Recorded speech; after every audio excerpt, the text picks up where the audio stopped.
Meus irmãos, graça e paz, Cláudio Souza, canal Discipulando com a Bíblia, trazendo nesse vídeo de hoje o nosso resumo da nossa nona lição, da nossa revista da Escola Bíblica Dominical desse quarto trimestre, revista de adulto, que está contextualizando o livro escrito pelo profeta Ezequiel, tratando da justiça divina. E nessa nossa nona lição, nós vamos contextualizar os capítulos 38 e 39 do livro de Ezequiel, que vem falar da batalha ali de Gog e Magog, um dia de juízo onde algumas nações, uma coalizão ali de nações se reunirão para guerrear contra a nação de Israel.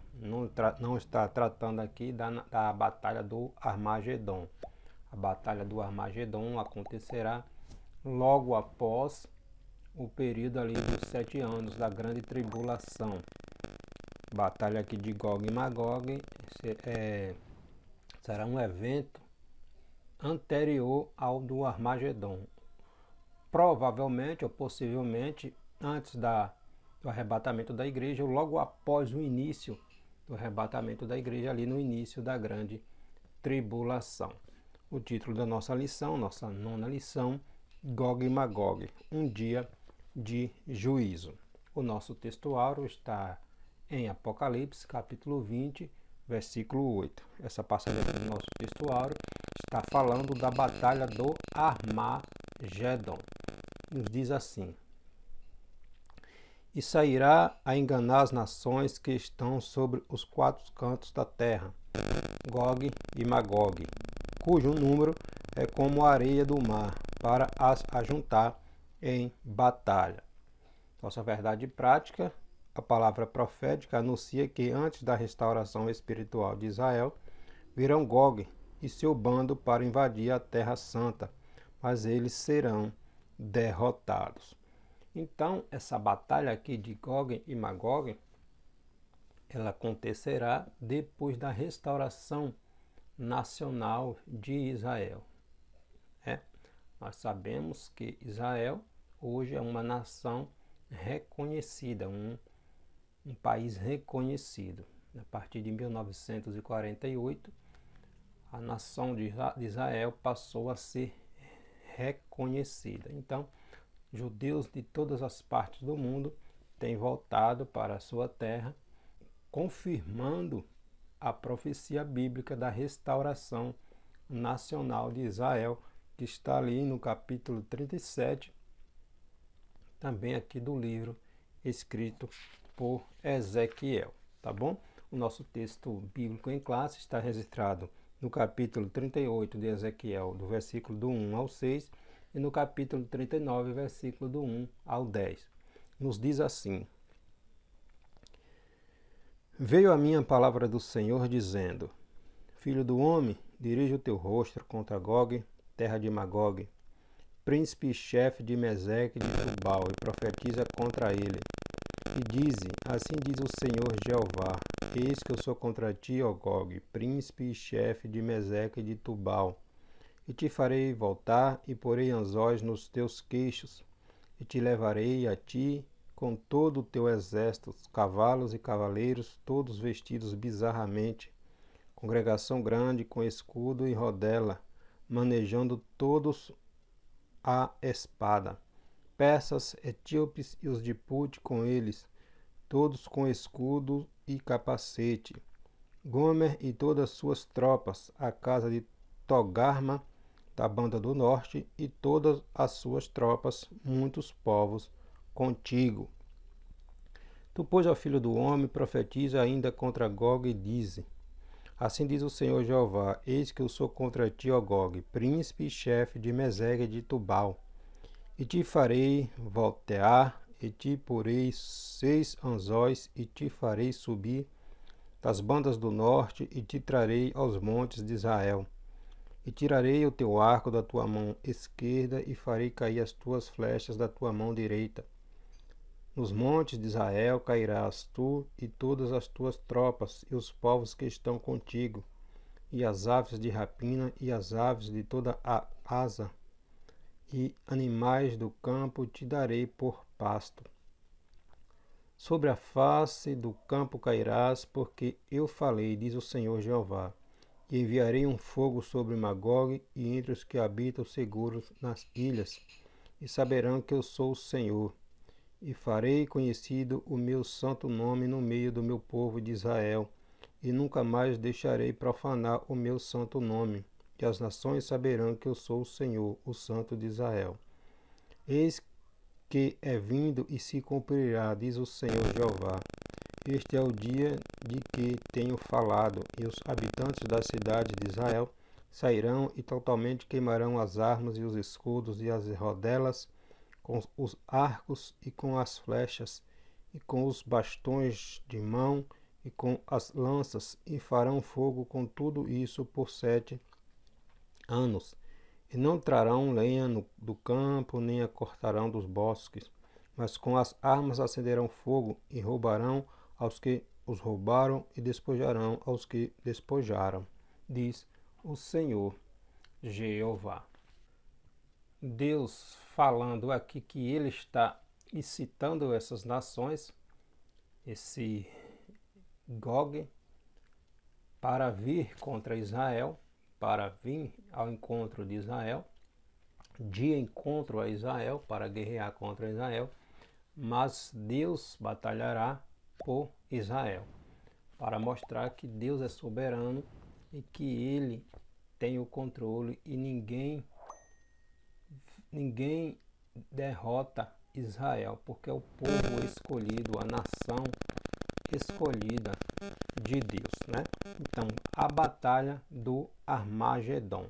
Nações que se voltarão para tentar aniquilar, destruir a nação de Israel. Então, esse livro, essa passagem aqui do livro de Ezequiel, do capítulo 37, 38, 39, são profecias escatológicas, apocalípticas, voltadas para o tempo do fim. Então o livro de Ezequiel trata dessas profecias, ainda que ela ainda não tenha se cumprido, ela vai se cumprir, porque a palavra de Deus não volta vazia, ela não perde o sentido, ela cumpre o seu propósito para o qual foi determinada. Então vamos pontuar, identificar Gog, identificar Magog e explicar o conceito escatológico dessa profecia aqui de Ezequiel, no capítulo 38 e 39.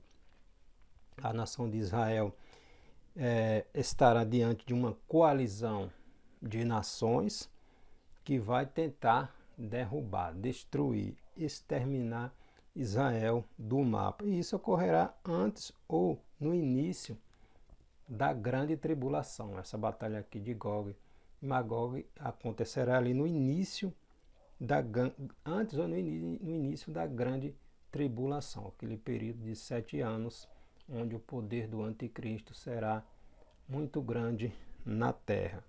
Mas a gente precisa saber quais são essas nações hoje na atualidade que farão parte dessa coalizão que tentará destruir a nação de Israel, o povo de Deus. A profecia do Antigo Testamento, da Antiguidade Bíblica, tem levado aqueles céticos a argumentar que a profecia foi escrita depois do fato acontecido, né? Aqueles céticos da Bíblia que não acreditam, eles dizem que as profecias foram escritas depois que aconteceram. Só que esses argumentos deles caem por terra quando comparado a essas profecias futurísticas, apocalípticas, do tempo do fim, porque ainda não se cumpriram, mas toda essa organização geopolítica que nós temos acompanhado, principalmente voltada ali para a China, para a Rússia, para o Irã, né, para essa guerra ali da Rússia, tem nos levado a palavra de Deus tem nos mostrado que tudo está se fechando, tudo está se aproximando, corroborando, confirmando o que diz a palavra de Deus, né? Então, as profecias de Ezequiel tratam desse evento que ainda não ocorreu, mas que ocorrerá com a nação de Israel.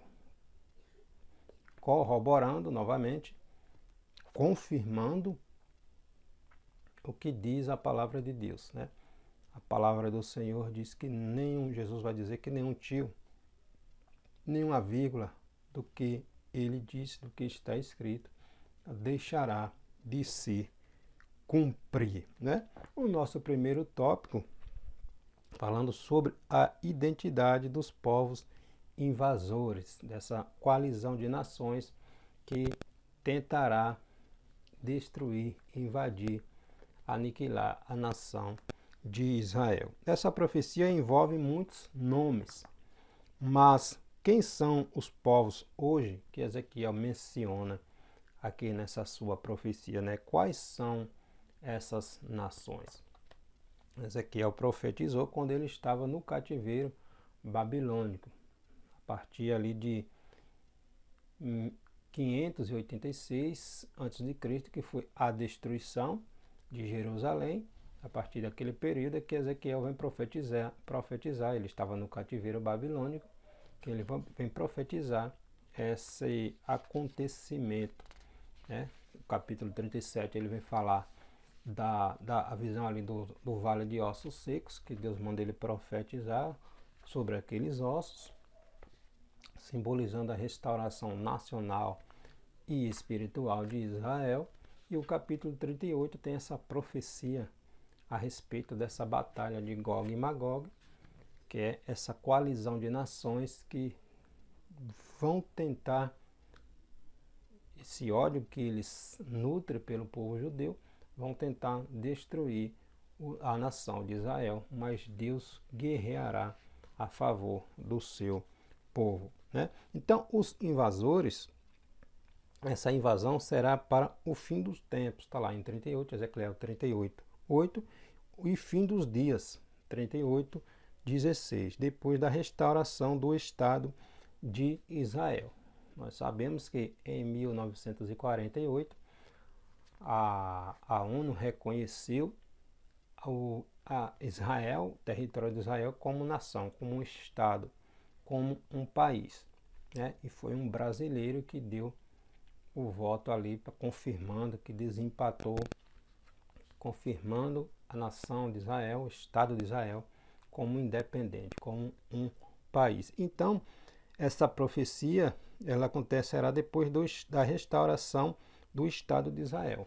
O Estado de Israel já é um país, né? Já é reconhecido como um país. Todos os judeus, muitos judeus têm voltado para a sua pátria, para a sua nação, para a sua terra, confirmando a profecia de Ezequiel, capítulo 37. Isso significa que será antes da grande tribulação, ou talvez logo no início dela.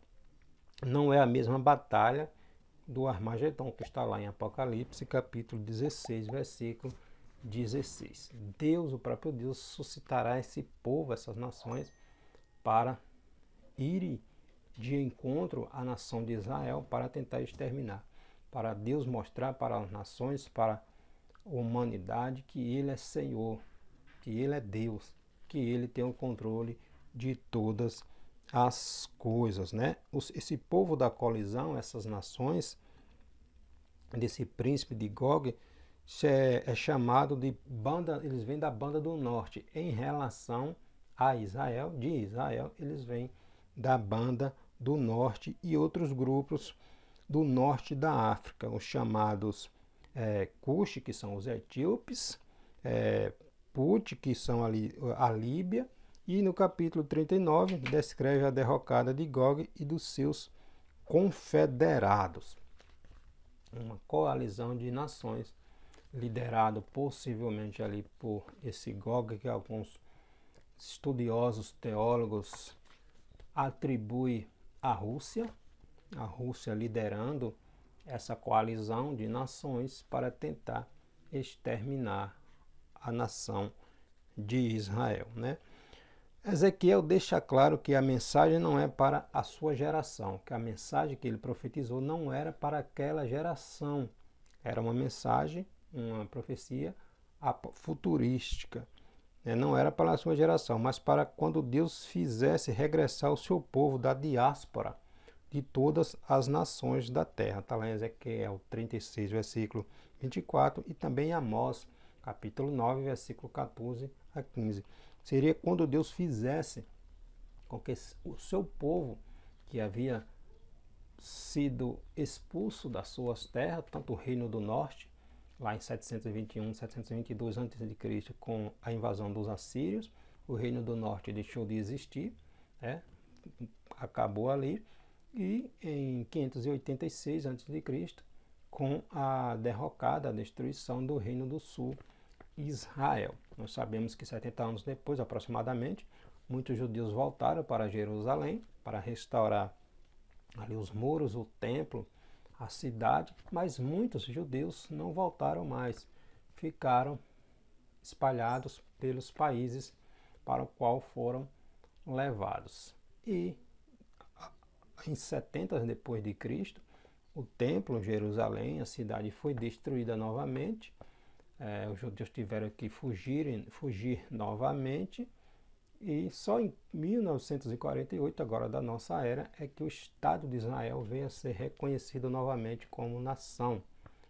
E vários judeus de várias partes do mundo estão voltando para a sua nação, para o seu país, para a sua pátria. Então a profecia de Ezequiel deixa claro que a mensagem não era para a sua geração, mas para quando Deus fizesse regressar o seu povo da diáspora de todas as partes da terra, e é o que vem acontecendo desde 1948. Então é necessário identificar esses povos no contexto em que viviam. O profeta em procurar identificar nos tempos atuais quais são essas nações do tempo aqui da profecia do tempo de Ezequiel, e tentar identificar dentro do possível essas nações hoje na nossa era, né? Então, Gog, o nome Gog, fora da profecia de Ezequiel, aqui do capítulo do livro de Ezequiel, só aparece mais 2 vezes nas escrituras. Um é descendente de Reuben, Reuben foi o primogênito ali de Jacó, né? Na genealogia ali de Rui, mas não tem nada a ver aqui com o contexto. Está lá em 1 Crônicas, capítulo 5, versículo 20, e na revolta de Satanás contra Deus e o seu povo depois do milênio, né? Em Apocalipse 20, capítulo 8, como outro acontecimento nesse período aqui da batalha do Armagedon, aqui depois do milênio. Não é o mesmo acontecimento aqui de Gog e Magog, isso que estamos contextualizando. Esse é antes, ou logo no início ali da grande tribulação, quando a igreja for arrebatada, ou antes da grande tribulação, já na iminência ali da volta de Cristo para buscar a sua igreja. Esse contexto aqui é antes da restauração espiritual de Israel. A nação de Israel está sendo restaurada nacionalmente, mas ainda falta a restauração espiritual da nação de Israel.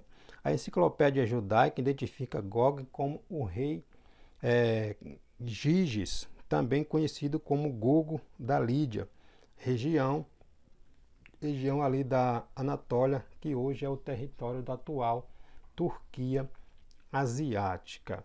Mas a descrição profética parece aqui desse livro parece indicar um título, esse nome Gog como um título.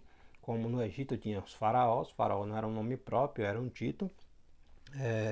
Em Roma tinha os Césares, né? Os Césares, que não era um nome próprio, era título. Na própria Pérsia tinha o nome Assuero, Xerxes, Artaxerxes, não era nome próprio, era título daqueles que governavam. E alguns atribuem que essa descrição de Gog seja um título e não um nome próprio, né? Então, Gog é o rei da terra de Magog e o principal governante de Meseque e de Tubal. Gog e Meseque e Tubal são nomes dos filhos de Jafé. Jafé era o filho de Noé, um dos filhos de Noé. E a batalha futura aqui descrita será travada por um desses descendentes de Jafé, filho de Noé. Nosso segundo tópico sobre a identidade dos povos invasores, ainda tentando identificar essas nações. Gog é o nome de um descendente de Jafé, né? Nós acabamos de pontuar aqui, filho de Noé, que aparece em Ezequiel como um lugar.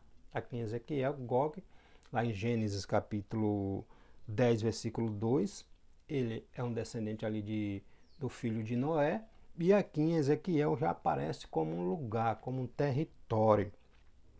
O historiador judeu Flávio Joséfo,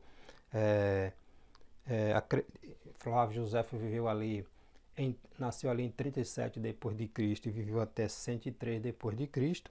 Ele identifica Gog como os citas. Os citas aparecem no Novo Testamento juntamente com os bárbaros. Os bárbaros era aquele povo não grego e que também não falava grego. Todo povo que não fosse grego, que não falasse a língua grega, era identificado como bárbaros. E esses citas faziam parte deste povo. E Meseque e Tubal. Tubal e Meseque são dois nomes dos 7 irmãos dos filhos de Jafé, né? Meseque e Tubal eram filhos de Jafé, filho de Noé. Jafé, filho de Noé.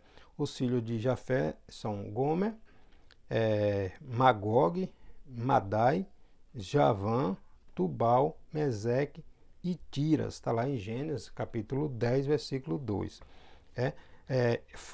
Eles fazem parte da banda, desse grupo aqui, desse bando, desse grupo aqui de Gog, mais 5 povos além deles, né? Tubal e Meseque e mais 5 nações que fazem parte dessa coalizão aqui que vai reunirem-se para tentar exterminar a nação de Israel. Entre eles, temos os persas, que hoje é a nação do Irã, né? Os persas hoje é a nação do Irã, os etíopes e Líbia. Etiópia e Líbia são descendentes ali de Cã, né? Também ali de Noé. Gome todas as suas tropas e a casa de Togarma. Todos eles são citados nos oráculos, na profecia de Ezequiel. A Bíblia hebraica emprega o nome Cush para a Etiópia e Put para a Líbia. Ambos, Cush e Etíope, são descendentes, Cush e Put são descendentes de Cã, filhos de Noé. Está lá em Gênesis capítulo 10, versículo 6 e 1 Crônicas capítulo 1, versículo 8. E os persas são os atuais iranianos. Os persas são hoje o Irã. A Pérsia teve seu nome mudado para o Irã em 1935. E a interpretação popular hoje considera a Rússia, a nação da Rússia, como esse Gog, né? E esse entendimento tem ganhado muito espaço, muito notoriedade nos últimos tempos, principalmente depois da guerra, nesse período aí da Guerra Fria, depois de 1945. Gog e Magog, segundo o Talmud é uma literatura religiosa antiga dos judeus, Gog e Magog são dois nomes paralelos de uma mesma nação, segundo esse entendimento aqui do Talmud, nessa literatura antiga dos judeus. Mas como a Rússia aparece nesse contexto, né? Como a Rússia aparece nesse contexto como principal, ou como Gog, que liderará essa coalizão contra Israel? A profecia afirma que Gog é o príncipe e chefe de Meseque e de Tubal, está lá em Ezequiel 38:2 e 39:1. E a palavra chefe em hebraico é Rosh. Rosh, que de significado amplo, pode significar cabeça, chefe, pico, monte e parte superior. E foi essa semelhança de sons Rosh com Rússia, né, que levou muitos estudiosos a identificarem Rosh como a Rússia, Mesec como Moscou, a capital atual da Rússia, e Torgama como Tobolsk, ou também uma cidade russa. E o território russo faz parte, está ali naquela região norte de Israel, do qual é levantado esse aglomerado de nações para tentar exterminar o povo de Israel, para tentar destruir Israel. Lembrando que é Deus que suscita esses povos, essas nações, para irem guerrear contra Israel. Esse povo, essas nações que sempre ao longo da história sempre foram contrários ao povo judeu, sempre foram inimigos do povo de Israel, sempre tentaram de alguma forma atrapalhar a história do povo de Deus. Deus levanta esse povo para ir guerrear contra Israel, para mostrar a ele e para o mundo que Deus é soberano, que o povo de Israel tem um dono, é a nação separada do Senhor, né? Então a origem dessa interpretação de que a Rússia que é esse Agog que liderará essa batalha contra Israel, vem de longe, ela vem de lá de 1787, através de Genésios. Ele é de lá do período de 1787 a 1842. Genésios é um famoso orientalista alemão, e em seu léxico hebraico, o Rosh de Ezequiel 38:2 são, segundo ele, são os próprios russos, né? Mas com a Guerra Fria, depois ali da Guerra Fria, a Rússia entrado nesse cenário, e ultimamente com essa guerra aí contra a Ucrânia, que iniciou ali em 2022, que iniciou agora em 2022, essa batalha, a Rússia voltou a entrar nesse cenário novamente, né? Está voltando ao cenário mundial, né? Então a Rússia, como possível cabeça dessas nações que vão se voltar contra Israel, né? Mas Israel é a nação do Senhor, é o povo de Deus, e todos esses que se levantam contra a nação de Israel se levantam para cair. Então é importante a gente saber que a invasão de Gog e o seu bando à terra de Israel é distinta novamente da batalha do Armagedon, pois o ataque de Gog será após a restauração nacional de Israel. Israel hoje é uma nação reconhecida. Então a restauração nacional de Israel já é concretizada, né? Então a batalha de Armagedon é após essa restauração. Então estamos aí na iminência disto acontecer, né? Antes ou logo depois do começo da grande tribulação. E ao passo que a batalha do Armagedon se dará no fim desse período, no fim do período da grande tribulação, né? Então esse é o resumo da nossa lição, a batalha de Gog e Magog, aquelas nações, aquela coalizão de nações que se unirá para tentar destruir a nação de Israel. E isso logo no início ali do período da grande tribulação. Provavelmente a igreja do Senhor já não estará aqui. Possivelmente a igreja do Senhor já terá sido arrebatada, né? Logo no início, ali no período da grande tribulação, a igreja do Senhor estará no céu participando das bodas do Cordeiro, né? A restauração espiritual de Israel se dará ali no período do milênio, tá bom? Então esse é o resumo dessa nossa, é um assunto muito complexo, requer muitos detalhes, muito estudo, Mas isso é bom que desperta em nós o desejo de procurar conhecer a palavra de Deus, mergulhar no estudo da palavra de Deus, porque quanto mais nós mergulhamos no estudo, mais nós descobrimos que temos que buscar mais e mais, buscar sempre aprender, tá bom? Que Deus em Cristo te abençoe.